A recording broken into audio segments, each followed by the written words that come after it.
Сеулга барган кезде осындай сюрприз бак сатып алдык. Ичинде не бар экенин билмейбиз. Азыр бирге ашып көрөйк. 5000 вонга сатып алдым. Ичинде кандай заттар бар экенин көрөйк.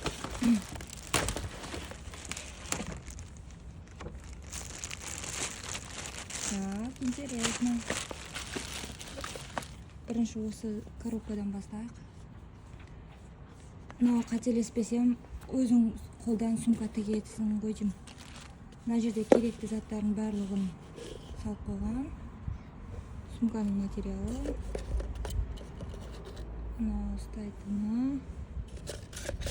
Мына жерде инетер, жиптери бар экен. Мына жерде эскизин жасап койгон.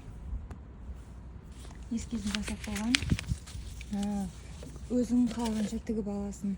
Ушундай колдан жасалган сумка экен.